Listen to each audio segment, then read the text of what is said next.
Hello, I have for you today some strumming tips for beginners. For those of you starting out into the strumming world, I think it's important to know that memorising strumming patterns is no good unless you have a fundamental understanding of what is actually going on in the rhythm. So before we do any actual strumming, I'm going to be taking you through the fundamentals of rhythm and explain to you what it is and how you can use it to create and understand your own strumming patterns. To do that, we're going to take a trip to the blackboard. Okay, so here are some of the basics of musical rhythm. These should really help you for when you're trying to construct and understand your own strumming patterns. We were going to be working on what we call 4/4 time throughout the duration of all these patterns. If you need an understanding of key signatures, I recently did a very informative video on the subject, which you can access somewhere around here. Okay, so our bar of 4/4 is here, and I've written this with the 4 beats represented as crotchets. These things are called crotchets. You just need to understand they are a way of representing 1 beat each on the stave. You don't really need to know any more than that for the moment, because that's going to translate for us as downstrokes on the guitar. You can see above that I've written each of these as 1, 2, 3, 4. This couldn't be simpler to tap or clap. Basically, it's like this: 1, 2, 3, 4. I honestly believe the easiest way to learn a rhythm first is by trying to internalise it by clapping or tapping it. If you concern yourself with trying to play it first of all, you're putting lots of different barriers in your way. If you can just do the most basic tapping or clapping of the rhythm, it's more than likely that you're going to be able to play it. Okay, so we've taken the beat, now we're going to divide the beat in two, like this.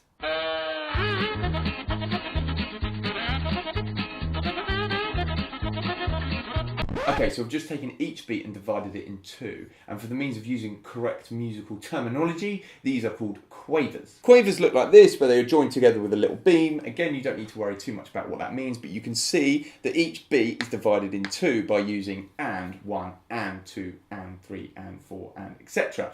Now this is really important because this is where, on the and, we would usually play it as an upstroke. So you can see down here, if you can make it out, I've done down, up, down, up, down, up. So that is very simply 1 and 2 and 3 and 4 and. Very simple. Again, if you want to use a word, think of an entertaining 2-syllable word, coffee or something like that, and you will get coffee, coffee, coffee, coffee. The next logical step is to combine the two together like this. Okay, so I now have my combination of crotchets and quavers. On beat 1, I'm doing a downstroke. On beat 2, I've divided it in two and I'm having a down and an up. Beat 3, I've got a downstroke, and beat 4, I've got a down and an up. So the next important thing is that you're able to recreate that. If you want to use words and phrases, you can have tea, coffee, or if you just think about numbers, it's 1, 2, and 3, 4, and. And if you really want to get into the nitty-gritty of it, it's down, down, up, down, down, up. If I push the boundaries yet further, I've put a rest on beat 2 and beat 3, which means we have this: our full beat on beat 1, do nothing for 2 and 3, beat 4, we're going to play 4 and. So that translates as this: 1, 2, 3, 4 and. Again, internalise it, make sure you can clap it before you do anything else with it. I've now pushed things further with a Quaver Rest, which looks like this, or we can just think of it that for the first half of the beat, you are resting, okay? So these are a lot harder to count. So we're going to be playing on beat 1, we're going to be playing on the and of beat 2, so that's 2 and then we're playing on beat 3, and then we're playing on beat 4 and. So that translates as this: 1, 2, and 3, 4 and. Okay, getting the off beat on beat 2 is probably the hardest thing that you will learn to do, but again, do not bother trying to strum it until you can clap it. 1, 2, and 3, 4 and. It's really, really important. The last rhythm, I'm going to push the boundaries even further by putting in another Quaver Rest like this. So I've put another Quaver Rest in. I should probably mention at this stage that quavers on their own look sort of something like this. You can say they've got a little tail on them there. That just means that they're worth half a beat. So in this rhythm, we're playing on beat 1, we're playing the and of beat 2, we're playing on beat 3, and we're playing on the and of beat 4. It sounds a bit like this: 1, 2, and 3, 4 and. The ands are going to be the hardest thing you get, so keep practicing it until it sounds like 1, 2, and 3, 4 and. Make sure that you say the ands and the twos and everything as well when you do it. You're trying to internalise this as much as possible, so it's a lot easier to turn it into music. Okay, so one last time it goes like this: 1, 2, and 3, 4 and that's it. So now you have a bit more of an understanding of how rhythm works. We're going to actually turn it into something practical using a G major chord. It's very guitar friendly and it sounds nice. The downstroke is relatively straightforward. It feels fairly comfortable for most people because that's the way gravity pushes your arm down. The upstroke, however, is a different story. It's quite an unnatural movement, the upstroke, for most people. You've got to remember that the movement is coming from the wrist and again not from the elbow. Okay? And just practice on a G chord or any chord, just gently moving the strings up and checking that you're hitting every string. If it's sounding like that, then it's probably no good. You've got to move your wrist up slowly and evenly so you get a nice clear sound from each string of the chord. Okay? So once you've got used to that, you should hopefully be able to just do some nice easy down and up strokes.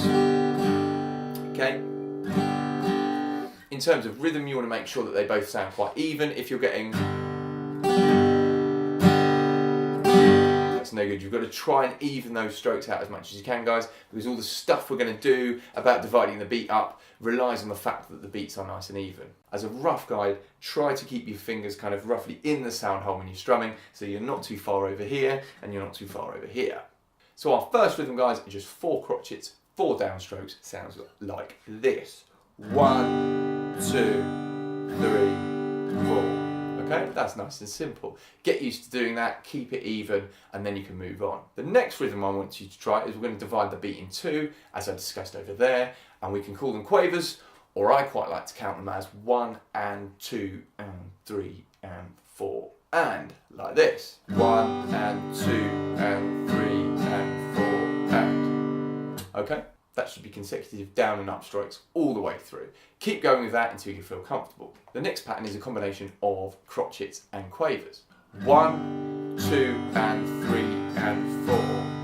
1, 2 and 3 and 4. Just like that.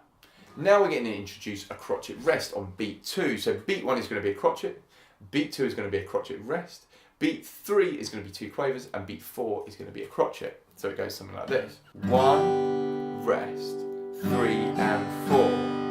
So you might notice with my right hand, hopefully, that when I'm not playing, I'm still moving my hand, often called a ghost stroke, because it helps keep with the rhythm. Okay, so I'll do that one more time for you. It goes beat 1, rest, 3 and 4. Okay, so you're still keeping the rhythm going by moving the hand, but obviously you're not hitting the strings because there's a rest there. So the next rhythm, I'm going to introduce a quaver rest on the and of beat 3. So I'm going to play beat 1, then I'm going to play 2 and, so I'm going to play 2 quavers on beat 2.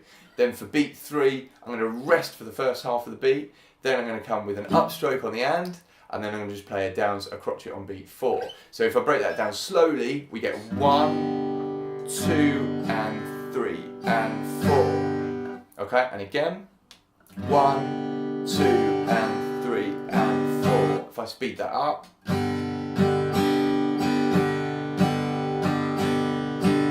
okay, again, this is why having a really fluid up and down stroke with your right hand is going to help you out a lot. Do notice when I do it, guys, that I'm obviously playing the ghost strokes, or on beat 3, I'm still moving my hand down, but I'm just not striking the strings, so that I'm ready to come up on the and of 3. And for the last one, we're going to put 2 quaver rests in. We're going to play on beat 1, then we're going to play on the and of beat 2, so I'm going to do 1, 2, and then we'll play on the and of beat 3, 3, and then we're going to play on beat 4. So it sounds like this: 1, 2 and 3 and 4. Now getting 2 upstrokes in a row can be quite difficult. Let me play it for you. So it goes 1, 2 and 3 and 4. 1, 2 and 3 and 4. So hopefully you now have a reasonable understanding of how rhythms are constructed and what they're made up of. It's important, obviously, that we're able to translate that onto the guitar. I'm now going to go through a few rhythms with you to get you started and to give you some ideas how to construct them yourselves. What's really important is that you understand what is fundamentally going on, i.e. when it's a downstroke for one beat, you're strumming down, but then when we divide the beat in 2, we're coming down and up, i.e. 2 and or 3 and, alright? And then you can start to actually construct your own patterns based on what you're hearing and what you want to play, rather than these prescribed patterns which just look like a load of downs and ups and offs and ons, which don't really make much sense.